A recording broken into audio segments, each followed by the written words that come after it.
Todo louvor e toda a glória a Ti, Jesus. Obrigado por este tempo, obrigado por este domingo. Tu sabes o que precisamos. Tu és a resposta, o pão vivo que desceu do céu. Não há outro nome dado entre os homens, o qual importa que sejamos salvos. A Ti, Jesus, nós entregamos o nosso louvor.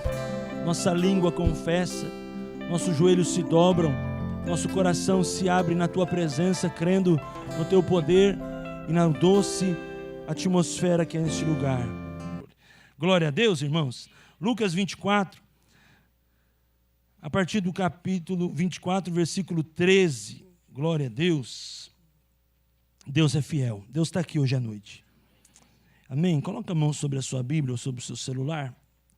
Senhor, nós te pedimos que ao abrir a Tua palavra, o Teu Espírito possa fluir e derramar sobre nós as revelações e a Tua graça que é poderosa e é viva. Fala conosco, abre o nosso entendimento para compreender a Tua doce palavra. A Tua voz é como voz de muitas águas, que nenhuma outra voz neste tempo de ministração venha nos tirar o propósito, o foco, que possamos estar preparados para receber do Senhor, em nome de Jesus. Eis que no mesmo dia iam dois deles para uma aldeia que distava de Jerusalém, 60 estádios, cujo nome era Emaús. Iam falando entre si tudo aquilo que havia sucedido. E aconteceu que indo eles falando entre si, fazendo perguntas um ao outro, o mesmo Jesus se aproximou e ia com eles. Olha que acontecimento poderoso, você estar com alguém e Jesus se apresenta no caminho. Mas olha o versículo 16, e aqui tem a primeira lição para nós que queremos frutificar. Mas os olhos dele estavam como que fechados, para que não conhecessem. Essa expressão como que não está falando de olhos físicos, mas olhos espirituais. Os olhos espirituais desses discípulos estavam fechados, embora um estava com o outro num caminho distante de Jerusalém, caminho novo, desafios, pedras, terra. Nós sabemos que naquela época não tinha asfalto, não tinha facilidades. Eles estavam como com os olhos fechados. E eu entendo no meu coração que o primeiro ponto da nossa mensagem está aqui hoje, a importância de ter olhos abertos. Se nós queremos frutificar, nós precisamos abrir os nossos olhos, abrir os olhos do nosso entendimento, abrir os olhos da nossa fé, abrir os olhos da nossa esperança, abrir os olhos do nosso entendimento para que possamos enxergar. Porque quando a Bíblia fala que o Senhor é aquele que vem para dar vista aos cegos, é óbvio, é natural que fala de um milagre físico. Mas sobretudo também um milagre espiritual, que muitas vezes nós estamos debaixo de um espírito de cegueira. Estamos diante do Mestre, mas não reconhecemos o Mestre. Diante da presença, mas não reconhecemos a presença. Muitas vezes estamos como cristãos em busca do poder de Deus e esquecemos o grande mistério da palavra, que se você não tiver a presença de Deus, jamais você vai ter o poder de Deus. E os discípulos estavam ali discutindo sobre Jesus, querendo entender algumas coisas. Poxa, ele morreu, já é o terceiro dia, o que vai acontecer? Tinha uma promessa que ele voltaria, ele não voltou ainda, que hora volta, como vai ser, o que vai ser de nós? E Lucas está dizendo aqui que eles estavam como com os olhos fechados e Jesus diante deles. Eu acho que muito mais sério do que estar longe de Jesus é estar perto e não enxergá-lo. Porque quem está longe, está longe. O pior é você estar perto e não estar enxergando. Como disse para um pastor esses dias, nós temos que evangelizar os de fora, mas nós temos que reconquistar muitos que estão dentro da igreja. Que muitos que estão dentro da igreja estão perto de Jesus, mas não estão enxergando Jesus. O evangelismo é quando você vai ganhar alguém para o evangelho que não o conhece, e aquela pessoa como eu e você aceitamos e recebemos o Espírito Santo na nossa vida. Mas nesse momento os discípulos que tinham Jesus, que caminhavam com ele, estavam diante dele e não o reconheciam. Isso é muito sério. Eu vou dizer uma coisa no seu coração, você só reconhece quando você se aproxima e permite com que os seus olhos possam se abrir. E quando você reconhece, você investe o seu coração. Sim ou não? Você não investiu o seu coração no seu cônjuge, ou num namorado, ou numa profissão, em alguma coisa, porque você reconheceu que aquilo é bom para você. Você reconhece que aquele curso é bom para você, então você, como jovem, vai lá, faz o estudo, faz cursinho, faz vestibulinho, até chegar o dia do vestibular, entrar, faz 4, 5 anos de faculdade, se envolve, faz monografia, se forma, entra num estágio, entra numa profissão e desenvolve uma carreira numa área. Porque você reconhece que aquilo é bom para você. Muitas vezes você até teve alguém na sua família que diz assim, é bom você ser isso, mas você nunca abriu os olhos para aquilo, nunca trouxe gosto na tua boca. Sabe aquele água na boca? Você nunca vibrou. Tem um caso de uma jovem que a família dela disse assim para ela a vida inteira, olha, você tem que fazer faculdade de Direito. Acho que os sonhos dos pais eram ser advogado e não conseguiram ser. Então eles queriam levar para a filha. Minha filha tem que ser advogada de qualquer jeito. E colocar na cabeça da menina, tem que fazer faculdade de Direito, faculdade de Direito, faculdade de Direito. Se você for advogado, você vai ser bem-sucedida, você vai ser bem-sucedida. Mas a menina nunca pegou gosto pela faculdade de Direito. Ela entrou na faculdade, na força dos pais, foi lá, fez a faculdade, se formou na faculdade, se tornou bacharel em Direito, mas nunca quis prestar uma OAB. Por quê? Porque ela não reconhece dentro dela o desejo de advogar. Então, o reconhecer é muito importante. Os discípulos estavam na caminhada com ele, falando sobre ele, o vendo, mas não reconheciam que era Jesus, que caminhou com ele 3 anos e meio, discipulou, ensinou, prometeu, e Jesus por várias vezes falou, eu vou para o Pai, eu vou morrer para que a justiça se cumpra, mas eu ao 3º dia vou voltar. E naquele domingo que ele estava andando, Jesus começa a ir na direção deles, eles não entendem, porque os olhos estavam como que fechados. Meus irmãos, nós temos que repreender em nós o espírito de cegueira que quer fechar os nossos olhos nesse período.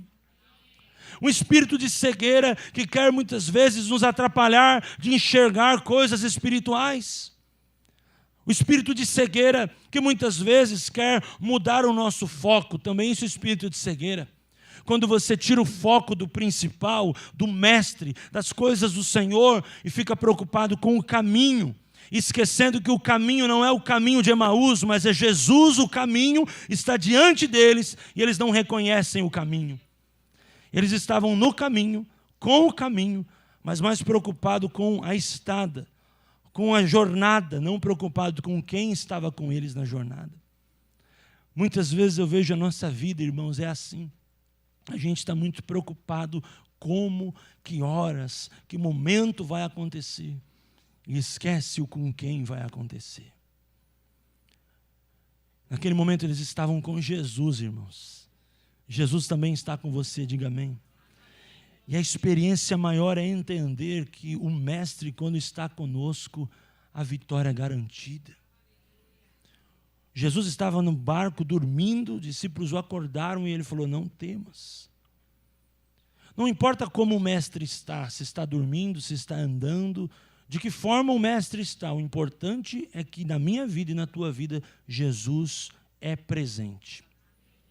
Jesus está conosco.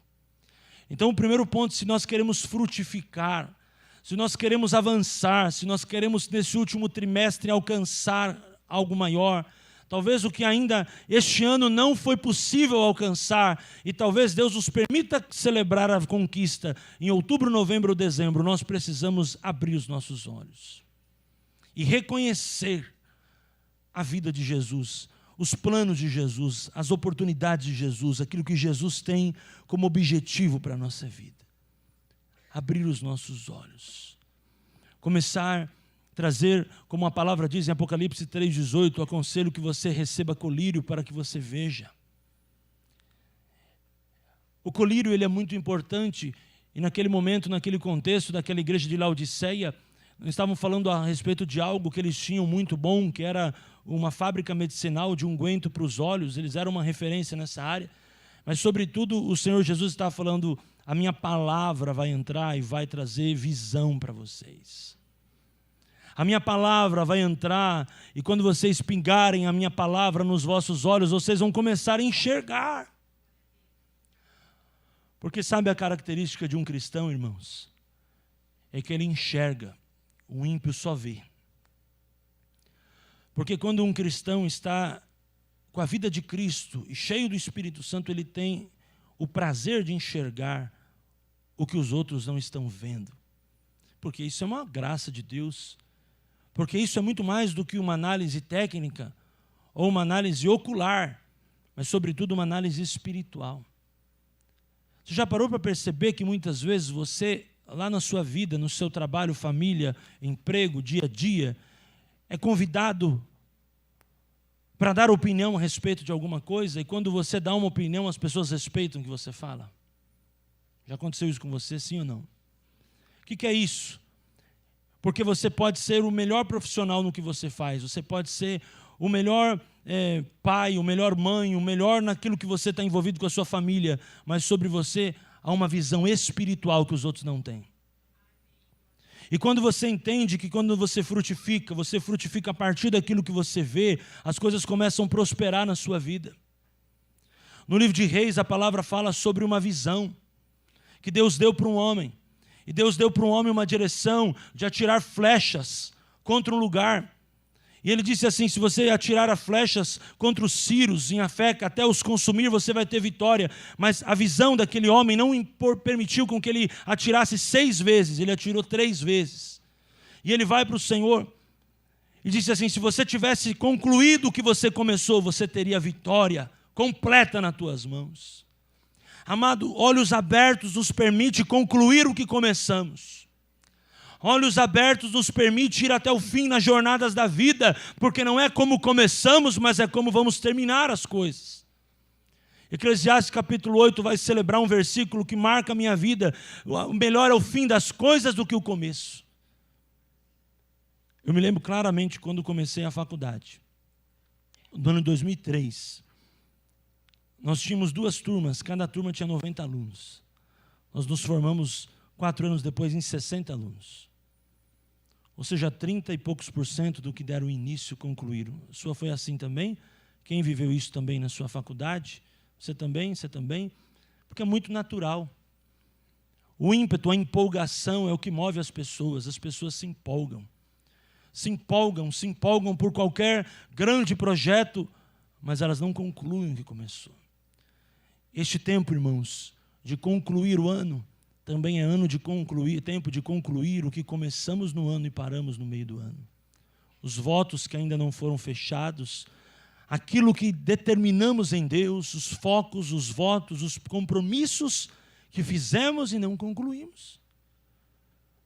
Porque quando a Bíblia fala sobre votos, a Bíblia não fala que você é obrigado a votar. Mas a Bíblia fala, se você votar, você não pode quebrar. Porque é melhor, né, pastor Altramão, como está lá? É melhor não votar do que votar e não cumprir. Então, os olhos abertos falam de abertura de entendimento e a entender que é concluindo que as coisas dão certo. Você precisa concluir, irmão, aquilo que está parado na sua vida. Outubro está começando apenas. Tem muitas pessoas que estão com um relacionamento mal fechado, coisas mal fechadas, vínculos que não foram quebrados. Tudo isso vai fazendo com que você vai ficando com mais vínculo, mais portas, mais legalidade para o inimigo atuar na sua vida. E é muito importante, dentro de um contexto de batalha espiritual, você fechar a brecha. Porque quando você fecha a brecha, o sangue de Jesus te garante, mas fechar a brecha e se arrepender dos pecados é responsabilidade minha e sua. Então a importância de abrirmos os olhos para que possamos frutificar. Abrir os olhos. Quando você pega, por exemplo, e caminha com alguém, empreendedor, você põe um empreendedor no seu carro para caminhar com você. O empreendedor vê a cidade como você não vê. Quando você caminha com um pastor no seu carro, ele vê coisas na cidade que você não vê. Porque a gente que é pastor, quando vê um terreno, já imagina uma igreja. Quando vê um prédio alugado, já imagina uma igreja. Quando a gente vê um povo em necessidade, a gente já imagina uma ONG, já imagina alguma coisa. Por quê? Porque é a visão do pastor. O pastor quer servir, o pastor quer mudar a realidade. Ele quer, olha, uma igreja que cairia bem, olha, uma igreja. É igual você andar com um empreendedor. Você anda com um empreendedor, ele vê um terreno, ele fala, aqui daria um prédio comercial, aqui daria o construtor. Você anda com um construtor, aqui daria um apartamento, 3 apartamentos, dá 3 andares aqui. O cara construir vai gastar tanto, vai vender tanto, vai não sei o quê. Anda com um corretor. Não é assim? Quando você anda com alguém que é especialista em alguma coisa, você começa a ver o que a pessoa vê e você nunca imaginava. Esses dias mesmo eu estava indo visitar um lugar e tinha um pastor comigo e ele tem essa visão empreendedora. E ele começou a olhar algumas coisas na cidade que eu passei pelaquela rua. Quantas vezes já não passei pela Roberto Simons? Mas ele começou a andar na Roberto Simons e veio, aqui poderia ser isso, poderia ser aquilo. Olha que interessante, está abrindo um condomínio aqui, mas está faltando uma boa padaria aqui, mas está faltando uma farmácia, não sei o quê. Olha um empreendedor já chamando, já gerando alguma coisa num lugar onde ele vai. O que Deus te deu, com os olhos abertos, você vai conquistar, no nome de Jesus. Eu profetizo sobre a sua vida vai ser mais frutífera daqui em diante. Mas tenha a visão espiritual sobre tudo. Enxergue com um ponto de vista de Deus. Veja Deus em tudo. Veja Deus, coloque Deus em primeiro lugar. Conversando com um casal esses dias, lá em Guarulhos, querem casar. Tem uma data, está certo, um projeto, está certo, tudo certo. Mas disseram assim para mim, pastor, primeiro lugar de tudo, nós queremos que a bênção de Deus venha sobre a nossa vida. Olha que bonito. Porque tem pessoas que elas pensam em Deus lá na derrapada da vida, né? Lá nos 48 do segundo tempo, né? Pedindo para Deus ser o VAR, né? Deus, ajuda aí a fazer um gol. E se tiver complicado, o que o VAR deu o gol. 48 do segundo tempo. Quando as coisas estão indo para o final, as pessoas lembram de Deus. Meus irmãos, nós como cristãos temos que lembrar de Deus no início de tudo. Você crê nisso? Olha o versículos diante aqui, para nós aprendermos mais 2 lições. E ele lhe disse, que palavras são essas que caminhando trocais entre vós? Por que vocês estão tristes? Talvez o Senhor está perguntando para alguém aqui essa noite. Por que você está triste? Por que nesse dia 2 de outubro de 2022, à noite, você está triste? Se você está assim hoje, Deus te trouxe aqui para restaurar a sua vida, para te consolar, para te curar, para te ajudar. Não permita com que essa tristeza possa acabar com você, não. Deus tem alegria. A Bíblia diz que Ele tem o óleo da alegria ao invés do espírito angustiado. Por que você está triste, minha irmã, essa noite? Deus te pergunta, por que você está triste, amado do Senhor? Por que você está triste, jovem? Por que você está triste, querido? E respondeu um cujo nome era Cleopas, disse, és tu só peregrino em Jerusalém e não sabe as coisas que nela têm sucedido nesses dias? Olha a dificuldade de entender como ela vai fazendo as coisas ficarem difíceis. E ele lhes perguntou quais? E ele disse, as que dizem respeito a Jesus, o Nazareno, que foi um profeta poderoso em obras e palavras diante de Deus e de todo o povo. E como os principais dos sacerdotes e os nossos príncipes os entregaram à condenação de morte, o crucificaram. E nós esperávamos que fosse ele que o remisse Israel. Mas agora com tudo isso, e já é o 3º dia desde que as coisas aconteceram, é verdade que também algumas mulheres dentre nós nos maravilharam, os quais de madrugada foram ao sepulcro e não achando o seu corpo, voltaram dizendo que também tinha visto uma visão de anjos que diziam que ele vive. Você percebe, irmãos, que as coisas estão acontecendo e eles não estão entendendo? Eu quero dizer na sua vida, as coisas estão acontecendo. Dá um amém mais forte aí, crente. Tem gente que fala, talvez está aqui hoje à noite, pastor, na minha vida não está acontecendo nada. Está acontecendo, sim. Pastor, mas no meu casamento não está acontecendo nada. Está sim, em nome de Jesus. Pastor, mas no Brasil não está acontecendo nada. Está sim, Deus está respondendo e vai responder todas as orações que estão sendo feitas pela nação. Está acontecendo.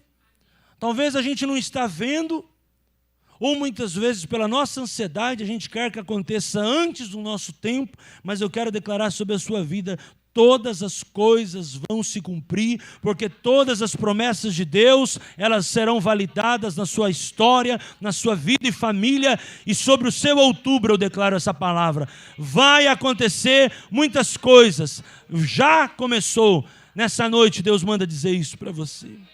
Em nome de Jesus, quem crê diga amém. Amém. Já está acontecendo. Está acontecendo muita coisa, irmão. Está acontecendo muita coisa. Talvez, irmão, você não tenha ideia, mas o nenezinho que está na barriga da Daniela seja a resposta da nossa oração para daqui 15, 10, 20 anos, não sei. Talvez a gente pense, é um bebê. Não, ele é uma resposta a um desígnio de Deus. Uma bebezinha, Luísa. É uma bebê? Não, é uma resposta a um projeto de Deus. Amém? Olha para o bebê que está do seu lado, de 50, 60, 40, 30, e fala para ele, 80. Fala para ele, você é o bebê, é uma resposta. Irmãos, está acontecendo muita coisa que você talvez não esteja envolvido, não esteja sabendo. Talvez aquilo que você está reclamando é o que tem muita gente que está agradecendo. Tem muita gente que diz, pastor, não tenho gasolina para pôr no carro. Tem gente que não tem carro. Tem gente que está dizendo, pastor, estou com uma dor na perna. Esses dias eu estava lá na capelania, fui atender um rapaz que tinha descoberto naquele dia, voltou da anestesia, que na cirurgia não deu certo e precisou amputar a perna. Tem gente que está reclamando de dor na perna. O cara está sentindo dor na perna que já tiraram. Olha como é forte isso. Ele se contorcia na cama assim e punha a mão no colchão, porque ele não conseguia achar a perna. Na minha frente. Isso impactou a minha vida. O quanto muitas vezes nós estamos enxergando alguma coisa que não tem nada a ver, ou até reclamando, e nós temos coisas para fazer. Essa semana partiu para o Senhor o irmão André, que é o fundador do Portas Abertas, que é um ministério tremendo. Inclusive você contribui com Portas Abertas com a sua oferta que você traz aqui, porque a igreja manda uma oferta mensal para eles. E aí pensa comigo, irmão, tem gente que está reclamando que na igreja só tem 2 cultos. Tem país fechado que tem um culto por mês. A gente muitas vezes reclama que no Brasil nós somos 60%, 40%. Está quase 50%, né? Não sei, vai sair o IBGE novo aí que nós vamos ver. 50% de evangélico no Brasil hoje, vamos arredondar. Tem gente que diz, pastor, podia ser 80%. Tem país que é 0,05%, é 0,5%. A gente muitas vezes reclama, minha Bíblia está com a letra pequena, mas você tem. Tem país que o governo não deixa baixar aplicativo da Bíblia, o governo derruba. Tem lugares na China, irmãos, que é uma Bíblia dessa como a minha para a igreja toda. Sabe como que eles fazem? Já contei para vocês, né? É uma Bíblia para todo mundo. Porque não se pode ler a Bíblia. E se pegar alguém com a Bíblia, lascou. É prisão. Irmãos, infelizmente, a gente muitas vezes reclama do nosso contexto. É óbvio que nós temos que avançar. Nós não podemos parar. Dentro da nossa possibilidade, tem que avançar. Sim ou não? Mas a gente está vivendo a bênção de Deus. Deus tem nos abençoado. Cada um de nós, Deus tem nos sustentado. Olha aí, irmão. Você pode escolher, né, a Bíblia que você vai trazer para a igreja. Tem gente que tem a Bíblia azul para quando está com roupa azul. Tem gente que tem a Bíblia marrom. É verdade. A Bíblia azul para espantar o Exu. Tem cada cor, tem. Bíblia marrom para expulsar mamão. Cada cor da Bíblia tem um. Bíblia preta para expulsar o capeta. É verdade? Agora vocês têm que criar o da Bíblia vinho, que eu ainda não peguei essa. Eu vou ter que perguntar para o cara que conta piada para mim, para contar aqui no púlpito. Você sabe que ninguém cria, né? Tudo copia, né? Então eu vou perguntar para alguém que sabe a piada para depois eu contar, tá bom? Então, irmãos, nós temos visto quanto Deus tem nos abençoado. Hoje o Brasil é um dos maiores produtores de Bíblias do mundo. Vocês que estão indo dar aula em Barueri lá, ou vão para Barueri, vocês estão indo perto do Museu da Bíblia. E vocês estão indo perto da grande gráfica que imprime Bíblias para vários idiomas no país. Hoje no Brasil, abertamente, não precisa falar em silêncio, pode falar em voz alta. Todo segundo domingo do mês de dezembro nós celebramos o Dia da Bíblia, onde nós podemos doar Bíblia, onde a Bíblia é propagada, a bênção de Deus acontece. Eu pude contar para vocês que comprei o Evangelho de João e a igreja vai dar para cada um. Se isso num país fechado, isso não pode acontecer não. Entendeu? Deus tem abençoado a nossa nação com igrejas, projetos, e Deus tem nos abençoado muito. Então eu quero dizer isso para vocês, dentro desse ponto aqui, antes de ir para o segundo ponto. Deus está fazendo muitas coisas, amém? Versículo 26, vamos caminhando aqui para o segundo. Porventura não convinha que o Cristo padecesse essas coisas e entrasse na sua glória?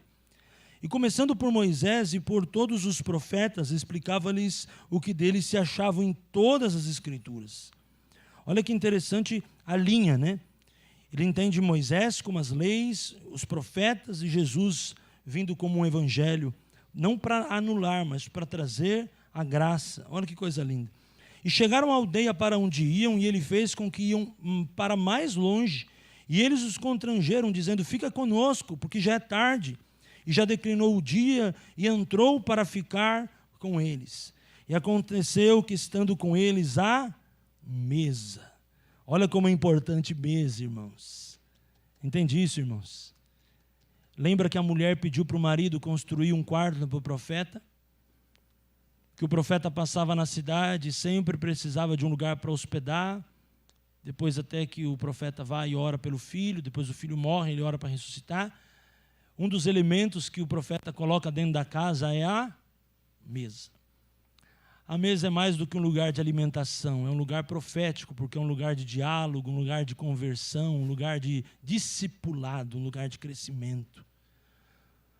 E naquele momento já era tarde, eles estavam na caminhada e já tinham conquistado algo muito bom para frutificar em pé, que era a visão, entender. Pediram para Jesus entrar, mas agora eles precisam conquistar algo, e o tempo de mesa é muito importante. Eles partem a ceia, tomam um pão, abençoam, e abriram-se então os olhos. Olha que coisa tremenda. Quando entra as coisas espirituais, os olhos começam a abrir, e conheceram, e ele desapareceu. Então a importância dos olhos abertos, isso é muito tremendo. Mas olha o segundo ponto, versículo de número 32. E disseram um para o outro, ainda estavam em dois: porventura não ardia em nós o nosso coração, quando pelo caminho nos falava e quando nos abria as Escrituras? O que eu preciso entender com você, irmãos? Segundo ponto, se você e eu queremos frutificar: coração queimar. Se o teu coração parar de queimar, você começa a morrer. A tua vida espiritual começa a minguar, você começa a não mais orar, não mais buscar, quando o teu coração para de queimar, e talvez quando os teus olhos param de brilhar. Enquanto ela estava falando do balão, enquanto eu estava falando da Bíblia, alguns irmãos brilharam os olhos. Com certeza, quando se fala em missões, queima o teu coração. Alguma coisa precisa queimar para que você possa avançar e frutificar. Enquanto algo não queima, você fica naquele estado de: vou viver a minha vida, vou viver do meu jeito, vou pensar na minha vida. Mas quando algo queima, algo te impulsiona para algo mais perto de Deus. A minha oração é que você não queime por Jesus quando a dor chegar em você. Porque muitas pessoas precisam que alguma dor chegue, porque a dor ela provoca aproximação, e essa aproximação pode queimar algo e você vai fazer algo para Jesus. Pelo contrário, que o teu coração, esta noite, por esta ceia, na mesa do Senhor que nós estamos aqui, possa abrir e queimar por vidas. Porque o Evangelho não é por coisas, o Evangelho não é por estruturas, não é por prédio. O Evangelho é o poder de Deus para a salvação daquele que nele crê. O Evangelho é para pessoas. Jesus escreveu as palavras por causa de pessoas, não por causa de cadeira, por causa de instrumentos, mas porque ele veio para pessoas. E você precisa sair daqui essa noite, eu também, com o coração queimando por vidas. O objetivo de Deus é vidas, irmão. Você pode fazer qualquer coisa, mas você tem que imaginar pessoas. Você não tem que imaginar lucro, você não tem que imaginar dinheiro, você não tem que imaginar fama, não tem que imaginar poder, você tem que imaginar pessoas. Mesmo que você possa abrir um negócio, e com esse negócio ele possa ser lucrativo para você, mas o seu objetivo não pode ser o lucro. O teu objetivo tem que ser empregar pessoas, servir pessoas, conectar pessoas, transformar a realidade, ajudar pessoas, mudar o destino de alguém, queimar o teu coração. por pessoas. O dia que tudo se abre com outro objetivo, se perde o objetivo. O objetivo maior, ele vai morrendo aos poucos, quando você pensa assim, eu vou na igreja por causa do meu cargo. Não, você vai na igreja por causa de Cristo, para servir pessoas. A vida do evangelho é pessoas, irmãos. Você tem que amar pessoas, não tem como você amar Jesus e não amar gente. Se você quiser amar Jesus, você tem que amar gente, porque você tem que andar como Ele andou, e para andar como Ele andou tem que ser como Ele é. Tem que entender, tem que imitar, tem que seguir, tem que amar pessoas, tem que gostar de gente, tem que gostar das coisas do alto, tem que queimar o coração. E talvez você possa estar essa noite aqui e Deus está falando com você. Há quanto tempo teu coração não queima? Há quanto tempo teu coração não queima, os teus olhos não brilham, você não chora por alguém que está perdido, por alguém que está necessitado, alguém que está aflito, alguém que está triste, alguém que está talvez diante das coisas, sofrendo, adoecendo, e você talvez está mais preocupado com o teu lucro, com o teu dinheiro, com a tua fama, com o teu guarda-roupa renovado, com aquilo que você vai fazer, com o dinheiro que você vai receber.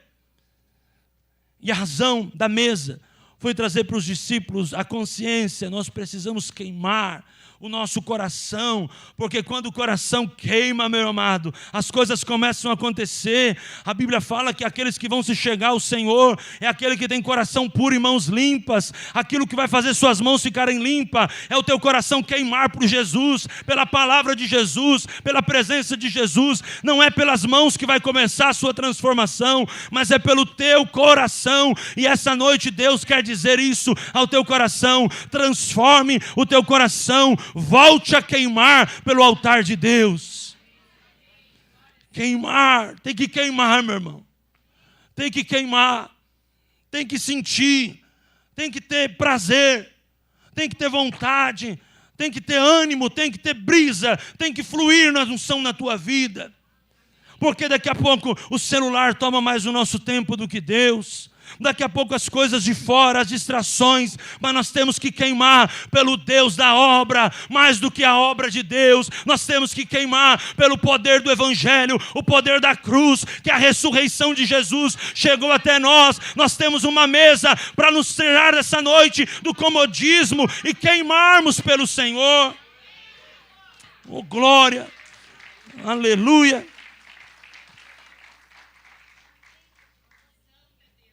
Temos que queimar. O dia que as coisas de Deus, as notícias de Deus pararem de queimar, ou se pararam de queimar, é tempo de retomar, irmão, é tempo de recomeçar. Tem que queimar. Tem que queimar, tem que ter fogo de Deus na sua vida. Buscar Deus. Buscar Deus. E essa mensagem não pode ficar sendo uma boa mensagem para você até você sair lá fora.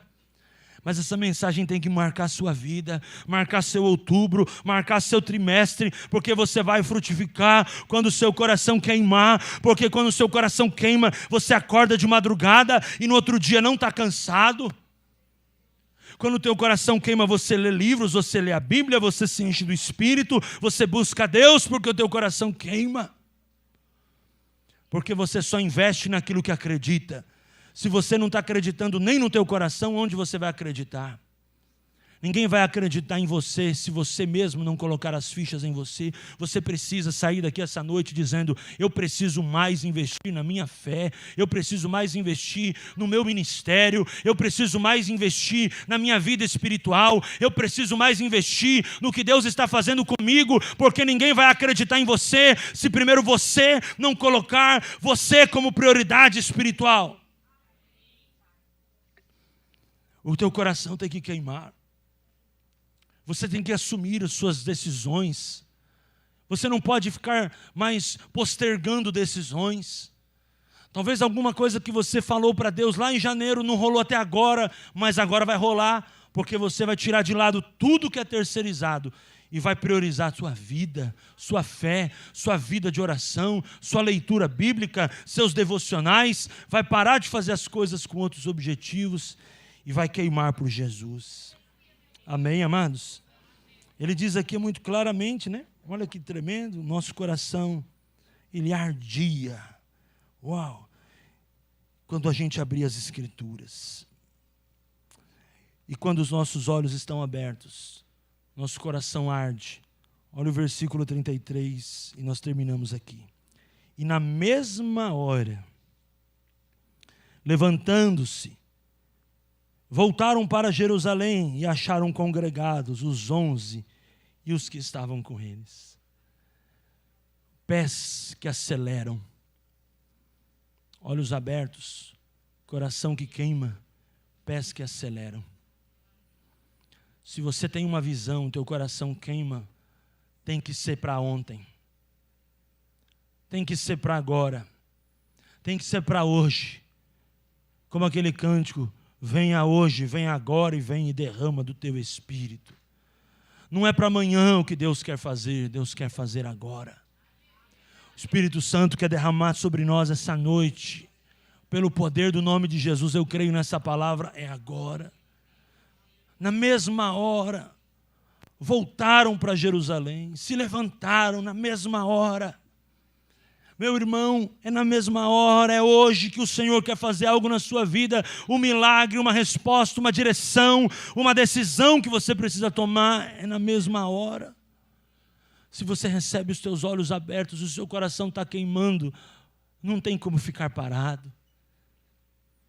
Eu já vi, eu já senti, eu preciso tomar uma decisão.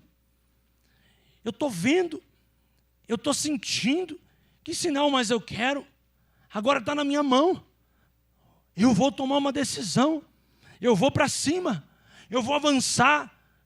Eu não preciso mais orar, porque eu orei para que Deus abrisse os meus olhos, Ele abriu. Eu orei para que o meu coração queimasse, Ele queimou. Agora as respostas de oração já chegaram até mim, agora está nas minhas mãos e na tua a decisão de tomar um passo, de dar uma direção, de ir no destino, porque enquanto você vai no destino, o Deus do destino te encaminha para o destino. O Deus te encaminha para o destino. A decisão está na sua mão, creia nisso. Somos chamados para avançar. O projeto de um cristão sempre precisa estar voltado para pessoas, mas ter a pessoa de Jesus no centro. Avançar é lutar pelas vidas, lutar pelas almas, evangelizar, resgatar pessoas, visitar, resgatar a 100ª ovelha. Você precisa ser um Filipe de Deus. Quantos eunucos estão no teu caminho que não vão receber Jesus enquanto você não pregar e ensinar? Não vão descer as águas enquanto você não batizar. Mas todo crente precisa ser um Filipe. Todo cristão precisa tomar uma decisão, porque Filipe nos garante uma história muito linda. Filipe era um evangelista de Deus, e ele era honrado por Deus, porque não só ele era abençoado, a Bíblia diz que as 4 filhas deles profetizavam. Isso é poderoso.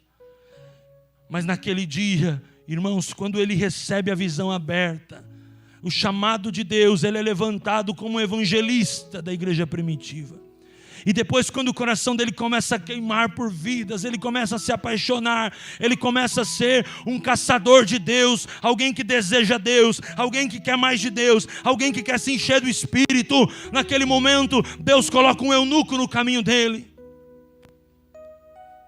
Pense nisso. Deus vai te colocar em caminhos de eunucos. Deus vai te colocar nesses próximos períodos num caminho que você talvez nunca imaginou, porque você vai frutificar profeticamente, vai frutificar de uma forma essencial. E o eunuco estava lá. Quando ele começa a pregar a palavra, ele começa a falar sobre o profeta Isaías. Ele fala assim: como eu posso receber isso? Como eu posso entender as Escrituras se ninguém me ensinar? Sabia, irmãos, que tem pessoas que estão sedentas por Jesus, só esperando uma decisão tua de pregar? Pregar não é só responsabilidade minha, do apóstolo, dos pastores, é um mandamento para todos. O ID não é segmentado, o ID é para toda criatura, e o ID é para todos. Marcos 16. Quando ele começa a pregar, aquele cara fala: eu quero aprender isso. Aí ele começa a aprender, e ele começa a ensinar sobre o batismo. O próprio eunuco diz naquele momento: o que me impede de ser batizado? Naquele momento ele batiza o eunuco. E naquele mesmo momento, ele sai da presença dele. Deus vai colocar pessoas no teu caminho. Ou talvez já está colocando. Mas você talvez não está enxergando. Porque você está tão envolvido com o seu problema, com a sua vida. E você só consegue enxergar o seu problema, o seu projeto, a sua vida, os seus objetivos pessoais. O meu amado, não se distraia com outras coisas. Permita que os teus olhos possam se abrir e você começar a ver que é tudo diferente de como você está enxergando. Comece a decidir por coisas novas. Permita avançar. Permita romper. Permita teu coração ser alguém que possa ser apaixonado por Jesus.